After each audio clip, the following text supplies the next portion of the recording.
นี่คือมัน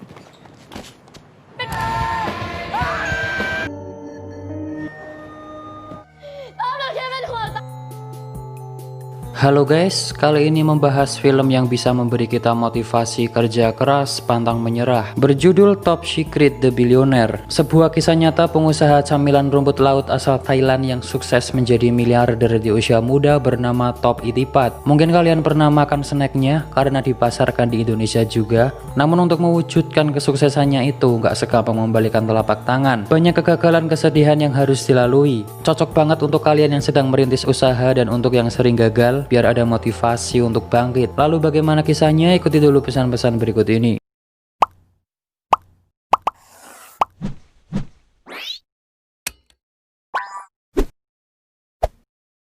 Di awal ada Top Itipat mendatangi bank. Dia mau minjam uang sebesar 10 juta baht atau sekitar 4,7 miliar rupiah untuk membuka bisnisnya. Teller bank lalu menyuruhnya memberikan alasan kenapa dia harus dipinjami uang sebesar itu. Top lalu cerita, saat masih SMA dia sedang belajar, bukannya mendengarkan guru malah main game online. Top punya item yang langka, terus ada orang yang mau beli seharga 12.000 baht. Langsung transfer ke rekeningnya. Dia pulang minjam buku rekening pamannya dan duit pun cair. Semenjak itu Top terus menjual item game sampai duitnya banyak. Lalu untuk beli mobil menaikinya ke sekolah dan mengajak pacarnya jalan-jalan. Pulang ke rumah, orang tua Top memarahinya. Dapat uang dari mana? Dituduh ikut taruhan bola. Top menjelaskan semua itu dari hasil ngegame. Orang tuanya nggak percaya dan ibunya meminta Top belajar saja, nggak usah aneh-aneh. Tapi Top bodo amat terus main game sampai lulus sekolah. Dia melihat hasil tes masuk universitas negeri tapi nggak lolos. Tanpa ada rasa sedih atau kecewa, langsung lanjut main game lagi.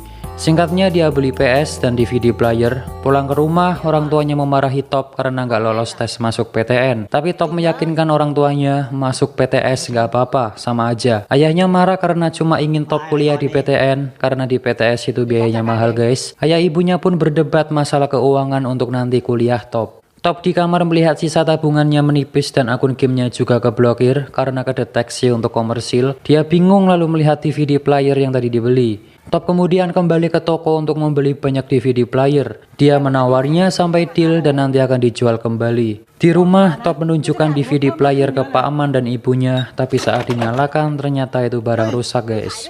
Dia kembali ke toko ngomel-ngomel ke penjualnya minta garansi pengembalian uang, tapi nggak ada karena itu DVD player bajakan, kalau rusak ya beli baru. Top marah karena nggak diberitahu dari awal lalu membanting ke atas etalase sampai pecah. Penjual marah menampar Top, dia mau dipukul tapi langsung lari terbirit-birit. Top pulang sambil manyun, lalu melihat ayahnya jalan kaki, ia nyuruh masuk mobil. Ayahnya bilang bisnis itu nggak gampang, jangankan anak kecil, orang dewasa saja banyak yang gagal. Dan menyuruh Top lanjut kuliah dimanapun terserah sambil memberikan uang, tapi Top menolaknya guys. Malam harinya dia mengambil jimat ayahnya dan dijual 100.000 baht. Uang itu digunakan untuk masuk PTS. Singkatnya Top sudah masuk kuliah, tapi saat di kelas dia nggak mendengarkan, malah menyuruh temannya ngerekam suara dosen mengajar dan keluar kelas. Dia pergi ke tempat pameran mesin, lalu melihat mesin penggoreng kacang otomatis. Kata salesnya mesin itu belum ada yang punya di Thailand. Mendengar itu Top langsung semangat ingin membeli mesin itu padahal harganya mahal. Di rumah Top dimarahi lagi karena membawa mesin itu, tapi Top bilang hanya menyewa seharga 50.000 baht. Top lalu bertanya-tanya ke penjual kacang goreng bagaimana cara membuat kacang goreng yang benar, lalu mencatatnya. Sedangkan temannya di kampus menelepon Top suruh masuk tapi nggak diangkat. Top sudah mendapatkan resep membuat kacang goreng yang enak. Ia menyuruh pamannya mencicipi, ke ibunya juga, dan kacangnya enak guys. Top langsung mencari tempat jualan di mall. Dia bersama pamannya dengan semangat membawa gerobak dan kacang ke tempat jualan. Saat mall dibuka ramai orang tapi nggak ada yang beli. Pamannya sudah teriak-teriak juga nggak ada yang beli. Mereka terus berusaha agar ada yang beli. Top di pasar ngantar pacarnya belanja. Dia mengamati orang jualan gimana caranya biar ada pembeli. Top langsung mencatat kata bonus lalu diskon.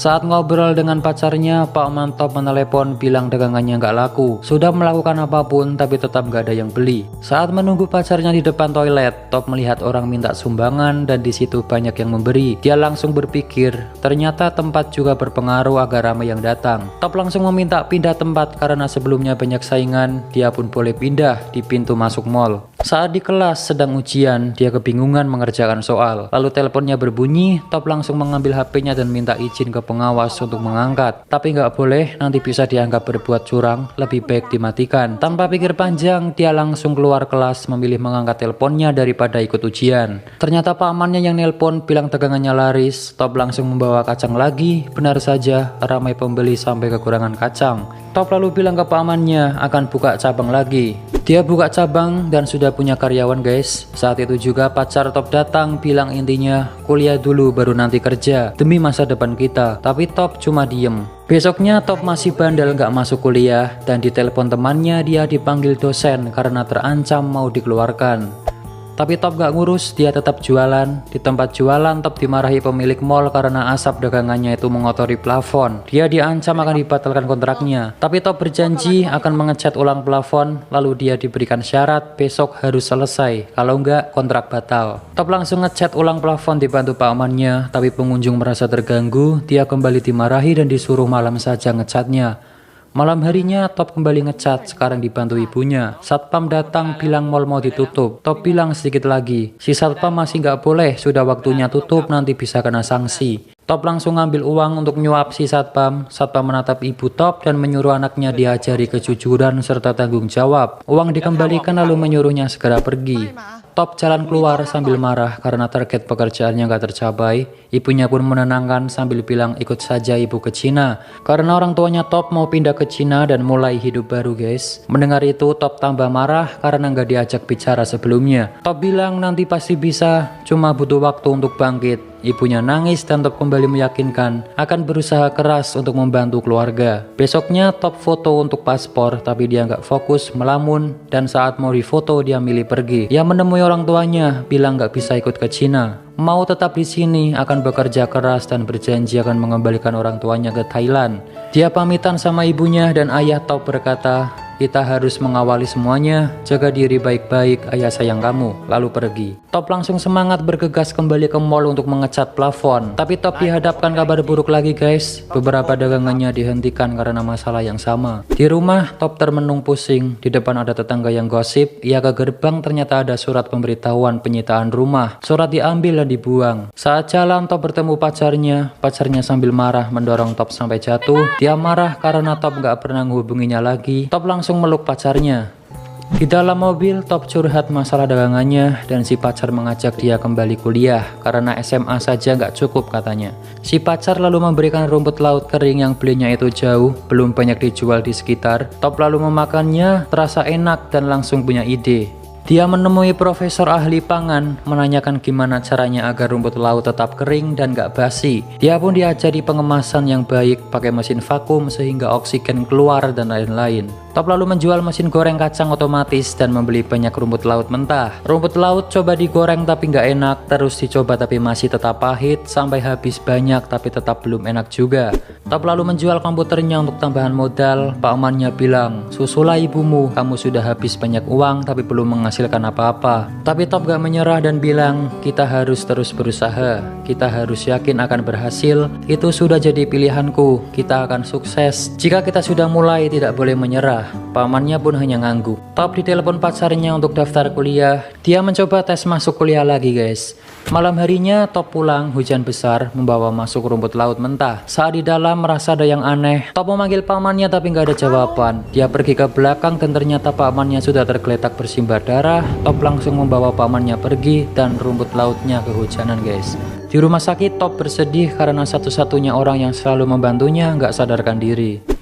Siangnya Top kembali menggoreng rumput laut tapi masih nggak enak. Terus dicoba masih saja nggak enak sampai di kardus habis. Dia lalu melihat rumput laut yang semalam kehujanan, mencoba menggorengnya dan dicicipi. Rupanya kali ini rasanya enak nggak pahit. Penyebabnya adalah ada embun di dalam bungkus karena semalam kehujanan guys. Pamannya sudah baikan, Top lalu menyuruh mencoba rumput laut hasil gorengannya. Dan ya, rumput laut jadi lebih enak dan gurih. Mereka kembali jualan di mall tapi sekarang ganti jualan rumput laut dan yang beli ramai. Melihat dagangannya ramai, Top menulis 1 juta baht per tahun dan bilang nggak sulit. Ibu Top menelepon menanyakan kabarnya. Lalu ayahnya juga ingin mengajak Top nyusul ke Cina. Dia sudah disiapkan universitas di sana. Top lalu tanya berapa hutang ayahnya dan ternyata jumlahnya 40 juta baht atau sekitar 12 miliar rupiah. Top mendengar itu pun shock. Kembali ke rumah, ternyata di gerbang sudah terpasang tulisan rumah ini dalam proses penyitaan bank. Top lemas, nggak percaya kejadian yang menimpa keluarganya. Sambil sedih, dia membersihkan foto keluarga, lalu melihat ada wadah obat di balik foto orang tuanya. Ternyata itu obat tidur, dia pun tambah sedih. Top lalu memutar kembali suara dosennya waktu itu direkam, isinya itu tentang motivasi. Jika kau berpikir kaya, maka kau akan kaya. Jika kau berpikir sukses, maka kau akan sukses, gitu intinya. Diulang-ulang terus. Sambil dengerin itu, Top ke 7-Eleven beli camilan. Saat jalan keluar, dia melihat ada 2 7-Eleven, langsung punya ide masuk ke dalam, minta nomor telepon kantor pusat. Di rumah dengan semangat, Top langsung menanyakan gimana caranya menjual produk di 7-Eleven. Top langsung ke kantor 7-Eleven, dia menunggu giliran dipanggil. Di sebelahnya ada orang yang juga akan memperkenalkan produk. Top melihatnya dan kembali punya ide. Di toilet dia langsung latihan seperti orang tadi. Top kembali menunggu sampai orang tadi sudah selesai, dan ternyata direktur ada rapat. Dia kembali disuruh menunggu lagi. Top menunggu sampai sore, direktur pun datang. Dia diberikan kartu nama dan disuruh meninggalkan produk. Nanti akan dicek karena direktur masih ada rapat. Tapi Top minta 10 menit saja untuk menjelaskan produknya. Produk diberikan ternyata belum layak dijual guys, karena kemasannya kebesaran dan kurang menarik, harganya juga kemahalan. Produknya ditolak.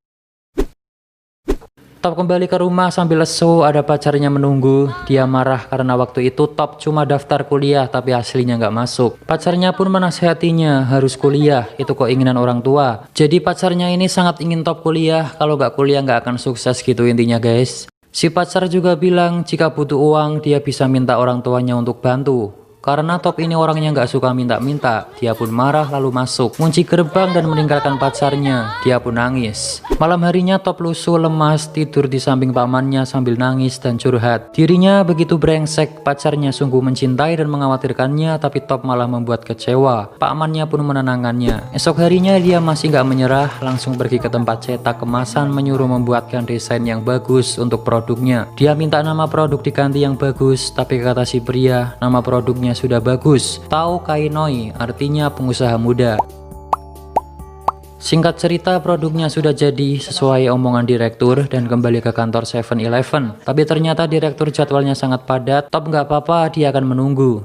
Dari siang sampai setengah 4, sampai ketiduran, sampai sore pun direktur nggak keluar, padahal mondar-mandir guys. Top merasa nggak ditanggepin, akhirnya pergi. Di lift, dia memberikan produknya ke satpam dan pergi. Top pergi, si direkturnya keluar nyari Top. Dia bersedih merasa gagal dengan tujuannya dan menelepon ibunya bilang akan menyusul ke Cina. Di lift ada karyawan melihat produk Top, dia tertarik dan mengambilnya, memberikan ke resepsionis, memakannya dengan lahap, dan memberikan ke koleganya karena rumput laut itu sangat enak guys.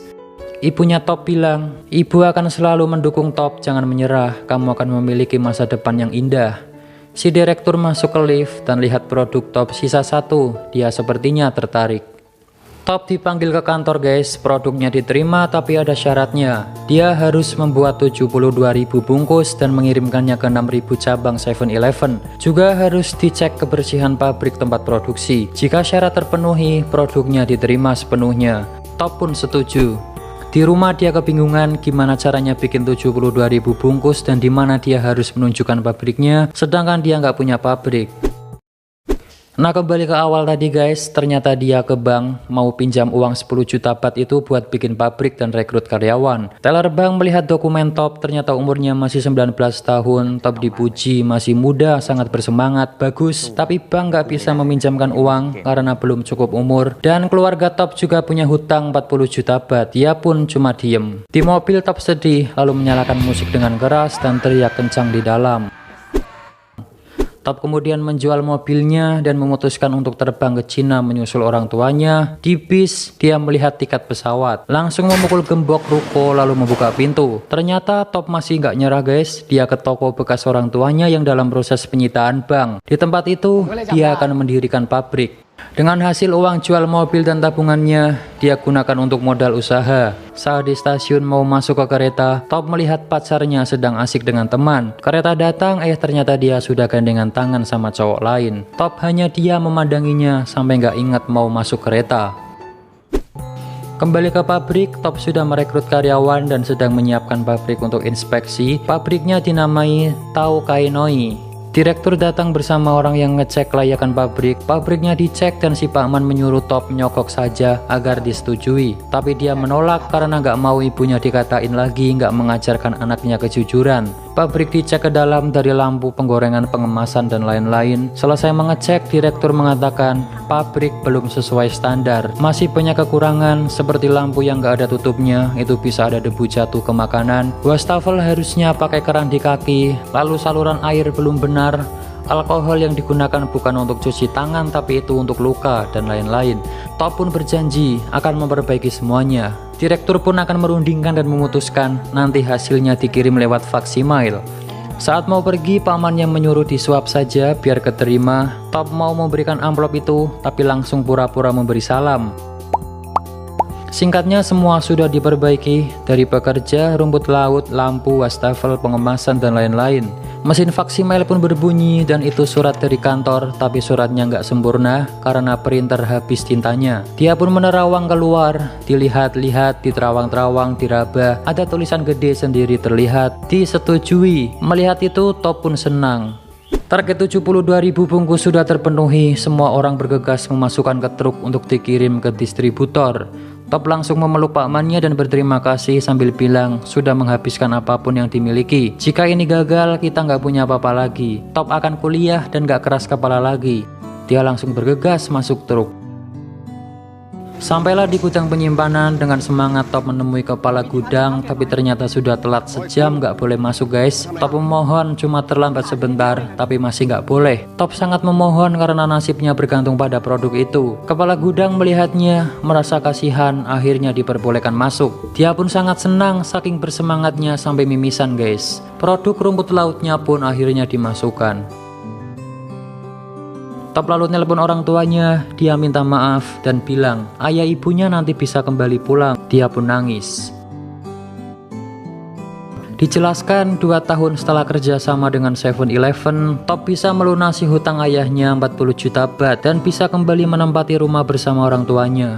Setelah 2 tahun, Top kembali ke bank mengajukan suntikan modal. Dia pun menunjukkan rencananya membangun pabrik yang besar. Dijelaskan saat ini tahun 2010, Top memiliki 2.500 karyawan, mengirim produknya ke 6.000 cabang 7-Eleven, mengekspor camilan rumput lautnya ke 27 negara di dunia. Top juga sudah memiliki perkebunan rumput laut di Korea Selatan. Pendapatan Top tahun 2010 sebesar 1.500 juta baht atau 450 miliar rupiah. Saat ini Top berusia 26 tahun. Top sudah sukses guys. Dia bareng pakmannya naik pesawat, main game, senyum-senyum, dan ada kutipan motivasi. Jangan patah semangat walau apapun yang terjadi. Jika menyerah maka habislah sudah. Top itipat. Dan cerita pun selesai. Film ini penuh motivasi yang bisa kita pelajari ya guys. Pertama, ketegasan si Top, kegigihannya, semangat mewujudkan impian, mau belajar, suka bertanya tapi untuk kebaikan dirinya, bukan tanya masalah hidup orang lain, pantang menyerah, tidak takut mencoba hal baru, ambisius, selalu memperbaiki diri dari kesalahan, dan percaya semua akan indah pada waktunya. Jika kalian merasa suka dengan video ini, jangan lupa subscribe, like, comment, and share ke teman-teman kalian agar teman-teman kalian lihat apa yang kalian lihat. Oke, akhir kata dan sampai jumpa.